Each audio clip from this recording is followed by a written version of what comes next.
राजाओं का पहला ग्रंथ अध्याय 21। नाबोत की दाखबारी। यिज्रेली नाबोत की एक दाखबारी थी जो समरिया के राजा अहाब के महल से लगी हुई थी। अहाब ने किसी दिन नाबोत से कहा, अपनी दाखबारी मुझे दे दो, मैं उसे सब्जी का बाग बनाना चाहता हूँ क्योंकि वह मेरे महल से लगी हुई है। मैं उसके बदले तुम्हें उससे अच्छी दाखबारी दे दूंगा, या यदि तुम चाहो तो मैं तुम्हें उसका मूल्य चुका दूंगा। किंतु नाबात ने अहाब से कहा, ईश्वर यह ना होने दे कि मैं आपको अपने पुरखों की विरासत दे दूं। अहाब उदास और क्रुद्ध होकर अपने घर चला गया, क्योंकि यिज्रेली नाबोत ने उससे कहा था कि मैं तुम्हें अपने पुरखों की विरासत नहीं दूंगा।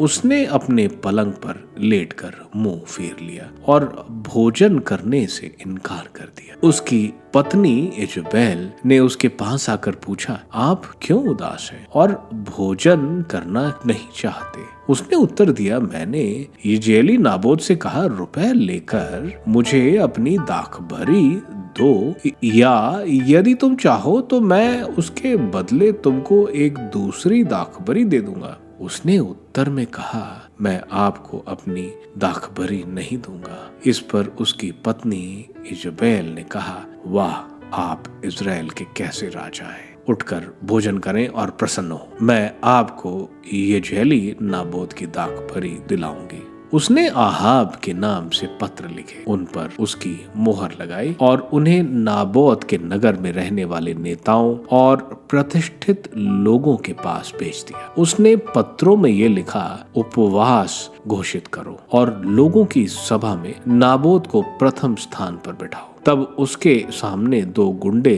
को बैठा दो जो उस पर यह अभियोग लगाए कि उसने ईश्वर और राजा को अभिशाप दिया है। इसके बाद उसे नगर के बाहर ले जाकर पत्थरों से मरवा डालो। नाबोत के नगर में रहने वाले नेताओं और प्रतिष्ठित लोगों ने इजबेल के उस आदेश का पालन किया जो उनके पास भेजे हुए इजबेल के पत्रों में लिखा हुआ था। उन्होंने उपवास घोषित किया और लोगों की सभा में नाबोत को प्रथम स्थान पर बैठाया। इसके बाद 2 गुंडे आए, नाबोत के सामने बैठ गए और यह कहते हुए लोगों की सभा में नाबोत के विरुद्ध साक्ष्य देने लगे, नाबोत ने ईश्वर और राजा को अभिशाप दिया है। लोगों ने नाबोत को नगर के बाहर ले जाकर पत्थरों से मारा और वह मर गया। इसके बाद उन्होंने इजबेल के पास यह कहला भेजा, नाबोत को पत्थरों से मारा गया और उसका देहांत हो गया है। इजबेल ने ज्यों ही सुना कि नाबोत पत्थरों से मार डाला गया, वह अहाब से बोली, उठिए और यिज्रेली नाबोत की दाखबारी को अपने अधिकार में कर लीजिए। जो नाबोत दाम देकर आपको अपनी दाखबारी नहीं देना चाहता था, वह अब जीवित नहीं रहा, वह मर चुका है। यह सुनकर कि नाबोत मर चुका है, अहाब तुरंत यिज्रेली नाबोत की दाखबारी को अपने अधिकार में करने के लिए चल पड़ा। एलियास और अहाब। इसके बाद तिशबी एलीहास को प्रभु की वाणी यह कहते हुए सुनाई पड़ी, समरिया में रहने वाले इजराइल के राजा अहाब से मिलने जाओ, वह नाबोत की दाखबारी में है, वह उसे अपने अधिकार में करने के लिए वहां गया है। उससे कहो, प्रभु ये कहता है, क्या तुम नाबोत की हत्या करने के बाद उसकी विरासत अपने अधिकार में करने आए हो? इसके बाद उससे कहो, प्रभु ये कहता है, जहां कुत्तों ने नाबोत को रक्त चाटा, वहां वे तुम्हारा भी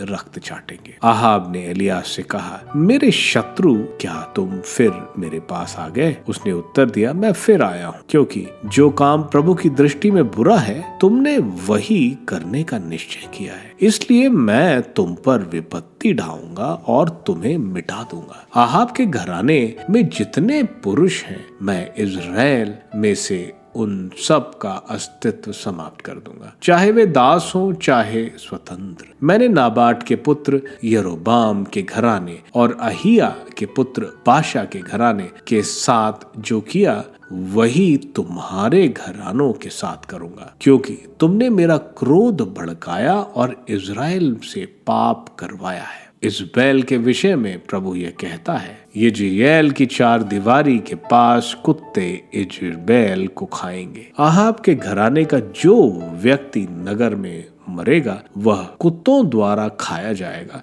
और जो खेत में मरेगा वह आकाश के पक्षियों द्वारा खाया जाएगा। आहाब की तरह कभी कोई नहीं हुआ जिसने जो काम प्रभु की दृष्टि में बुरा है उसे ही करने का निश्चय किया हो, क्योंकि उसकी पत्नी इज़बेल ने उसे बहकाया था। प्रभु ने जिन अमोरियों को इज़राइलियों के सामने से भगा लिया, आहाब ने उन्हीं की तरह देव मूर्तियों की अनुयायी बनकर अत्यंत घृणित कार्य किया। आहाब ने ये शब्द सुनकर अपने वस्त्र फाड़ डाले और अपने शरीर पर टाट ओढ़कर उपवास किया। वह टाट के कपड़े में सोता था और उदास होकर इधर उधर टहलता था। तब प्रभु की वाणी तिशबी एलियास को यह कहते हुए सुनाई पड़ी, क्या तुमने देखा कि आहाब ने किस तरह अपने को मेरे सामने दीन बना लिया है? क्योंकि उसने अपने को मेरे सामने दीन बना लिया है, इसलिए मैं उसके जीवन काल में उसके घराने पर विपत्ति नहीं ढाऊंगा। मैं उसके पुत्र के राज्यकाल में उसके घराने पर विपत्ति ढाऊंगा।